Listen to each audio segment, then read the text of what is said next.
Welcome to Editorial Pointers. We'll help you find the relevant pointers from the editorials to give you a perfect decoding for the civil services exam.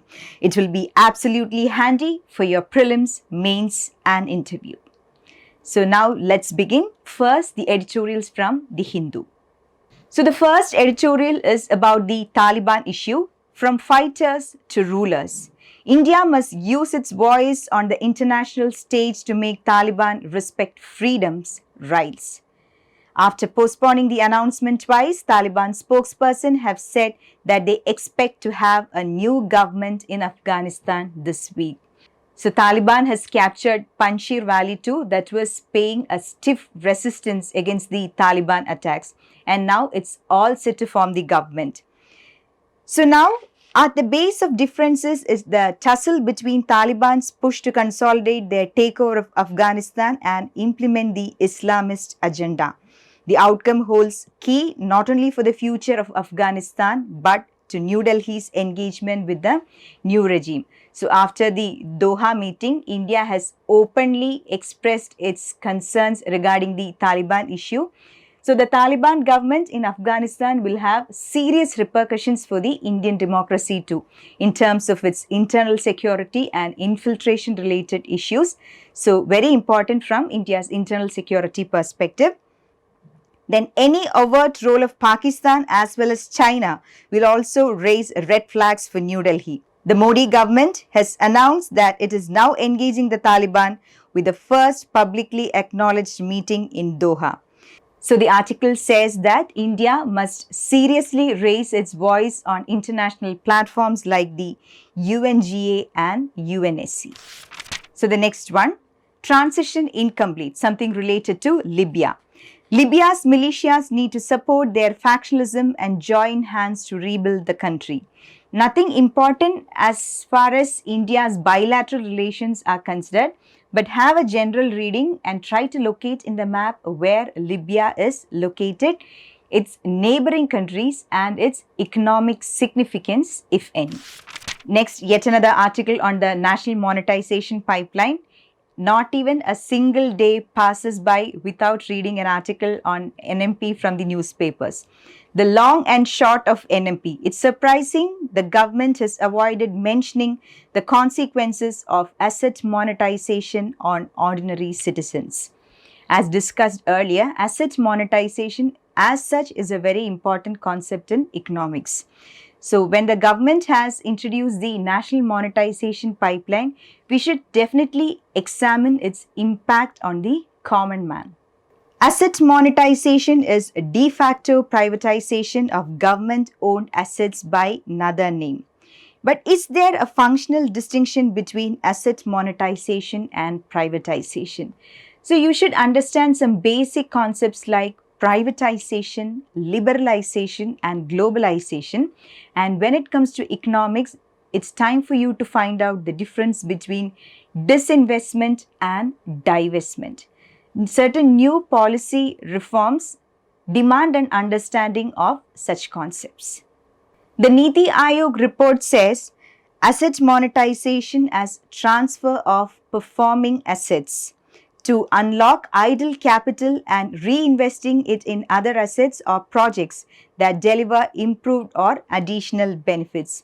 And this article mentions the key areas in which the government plans to introduce the national monetization pipeline. This includes highways, railway stations, passenger trains, 4 hill railways including the Darjeeling Himalayan Railway, and public sector infrastructure in telecom, power transmission and distribution of petroleum products and natural gas pipelines. So you should definitely have an understanding regarding in which all areas does the national monetization pipeline planning to operate. Because for your prelims, when such questions come, when you are not certain about the key areas in which the NMP is likely to be operated, the answering such questions can be very difficult. So then the article mentions about the debt to GDP ratio. At the end of 2021, the central government's debt to GDP ratio had exceeded 60%, increasing from 48.6% last year. Debt to GDP ratio is yet another important concept in economics. Have a good understanding about what it is and how it affects the economy's performance.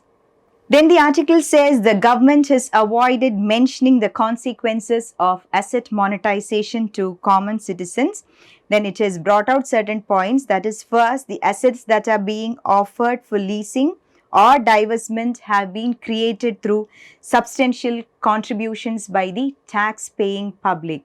So when the taxpayers' money is being used at a different level, definitely it's the right of the common man to know what its implications will be.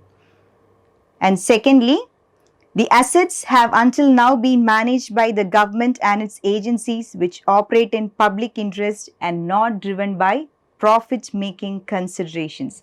So you all know, when it comes to public good, it's all about the welfare of the public, and when it comes to a private good, it's about the profit-making intentions. So how such distinctions are taken into account with regard to the national monetization pipeline is very important. A pertinent question is whether there were other avenues that could have been tapped for plugging the resource gap.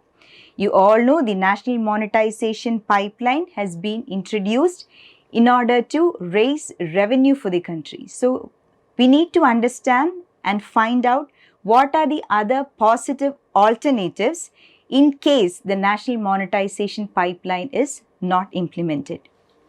The last sentence of this article is very important. Is it realistic to assume that the asset monetization program would deliver efficiencies? It's up to you to decide. Yet another article from the Taliban issue. A Taliban-led Afghanistan and the Chinese conundrum. The US move of vacating Afghanistan, a nation vital for the Belt and Road Initiative, may prove costly to Beijing. So something about the Belt and Road Initiative, a very important agreement. Take note of Belt and Road Initiative, the various countries involved in it, and what is the significance specifically related to China. So now the Afghanistan has few other things that are valuable: rare earth metals and huge deposits of copper.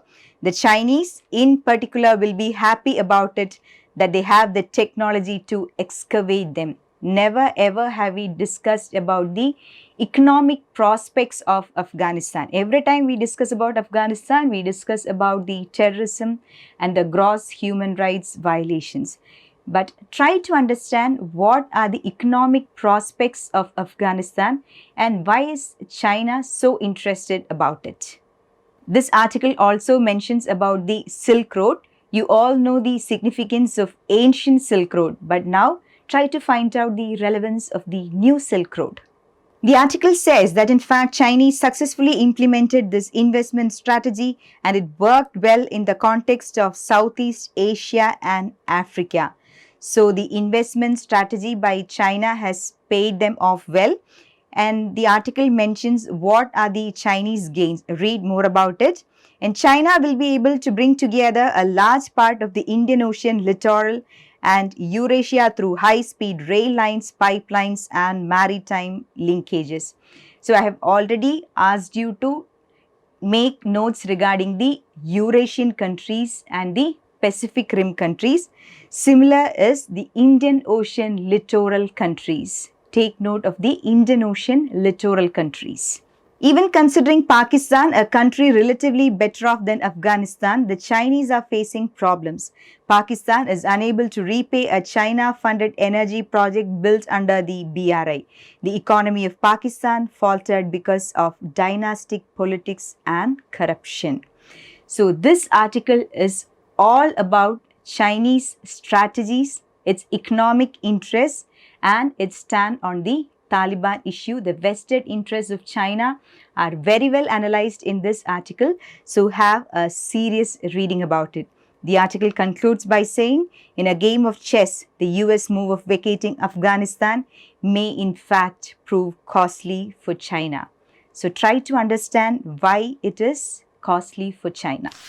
So next article, very important for your GS2 polity. Spirit of federalism lies in consultation. Unilateral legislation without taking states into confidence will see more protests on the states.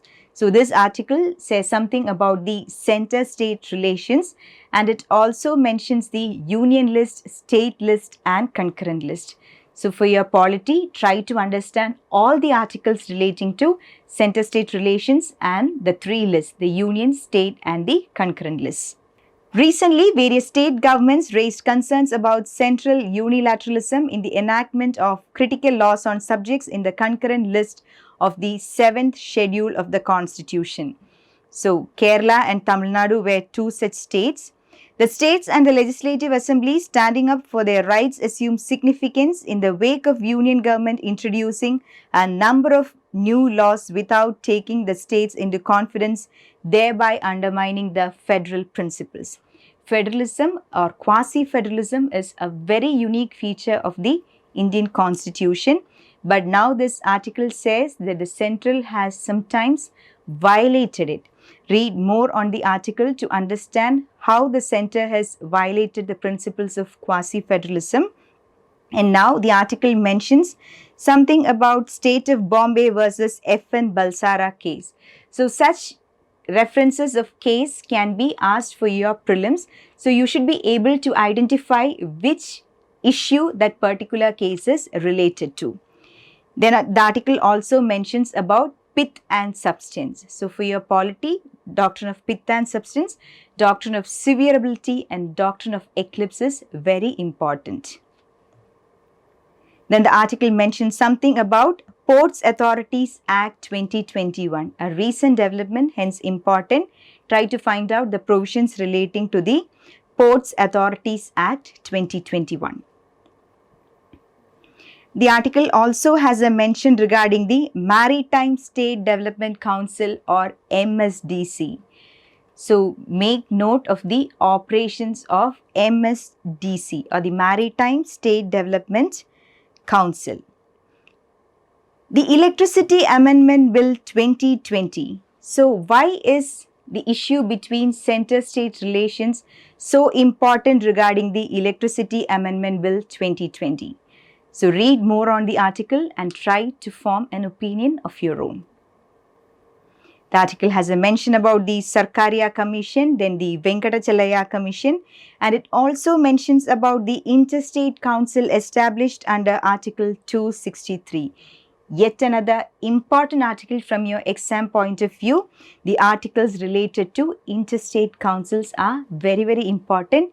Keep revising them over and again so that you don't get confused when questions relating to it appear for your prelims. So the next article, good enough for a general reading, something about journalism. Social media cannot replace proper news journalism. Recent trends have placed journalism under fire. Read the article from a very generalist perspective, but take note of an important point mentioned. The United Nations Educational, Scientific and Cultural Organization mandate upholds freedom of the press and the free flow of information.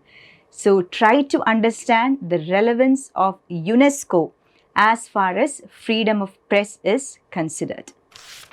So the next article, good enough for a general reading, something about tallying excess deaths. So this is regarding the differences in the official death reports that are coming out and the actual figures as far as deaths related to COVID is concerned. So this article points out various facts like the nation-wise undercount, the cause of death and the state-wise undercount. Just have a general reading, and if you could mention any of the statistics mentioned in this article in your essays or GS2, if relevant, is really good. So now moving on to the editorials from the New Indian Express. Para athletes make history, create ideal launchpad. So this is all about the great performance by the differently abled athletes at the Paralympic Games. Historic would be an understatement. India couldn't have asked for a better result at the Paralympics. So this article mentions something about the Target Olympic Podium Scheme. So that scheme is very important, especially when our athletes have performed extremely well at the Tokyo Olympics and the Paralympic Games. So take note, Target Olympic Podium Scheme. So next article, good enough for a general reading. Odisha farmers hit as drought looms. So this is all about the deficit in rainfall in Odisha and how it has affected the plight of farmers. So next article again on Afghan issue. India and the world need to worry more about terror. So this is all about the Afghan issue. So the chaos of the present day Afghanistan presents the ideal opportunity for all terror organizations to re-energize, re-network and revive. Hence, we are witnessing the Al-Qaeda appearing and riding on the Taliban success, urging that jihad be extended to Kashmir to liberate it from Indian hold. So, as I said earlier, the Afghanistan issue poses severe threats to India's internal security. And in this article, the writer says it's not just because of Taliban, but the presence of other terrorist groups are equally important. And the article has mentions regarding the military might of various terrorist groups and how technologically advanced they are.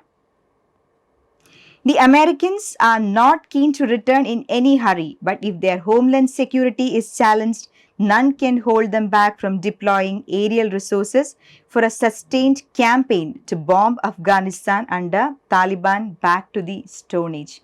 So just because US has withdrawn its troops from Kabul, it's not a reason for us to understand the might or the interest of US as far as Afghanistan is considered. They can retaliate back anytime if necessary. So the article concludes by saying, in India, we need to remain conscious of the fact that not only do we face terrorists of different hues, not just in Jammu and Kashmir, but elsewhere, we also have a full nation and perhaps more along with sponsored terrorists trying to revive the proxy war. So whenever you learn about terrorism, try to understand more about sponsored terrorism and how underdevelopment and deprivation forces the youth to be a part of terrorist groups. Next one, the last article for the day, an economy that is back on track. The recent release of India's first quarter statistics warrants an article discussing the numbers, but more importantly, analyzing the likely trajectory of the economy going forward. So this article mentions about the base effect. Base effect, as discussed earlier, a very important concept in economics. And this article points out that despite the first and second wave of the COVID pandemic, our economy has performed relatively well, much beyond our expectations. The article also says the recovery in part has been achieved through a cleverly designed COVID-19 stimulus package that provided income support to the poor and vulnerable, whether in the form of cash transfers or free food grains. For the businesses, support was provided in the form of credit guarantees. This was further supported by various incentives to manufacturing firms along with a comprehensive agenda of economic reforms. So this article clearly brings out how right economic policies during the COVID pandemic has helped the Indian economy to revive and recoup itself. So the article concludes by saying that the worst for the economy is largely over. So despite many negatives on the growth trajectory of the Indian economy, this article on the whole brings a different perspective as far as the growth prospects of Indian economy is considered. So a very important one. So that's all for today. Thank you for watching, and this was Editorial Pointers.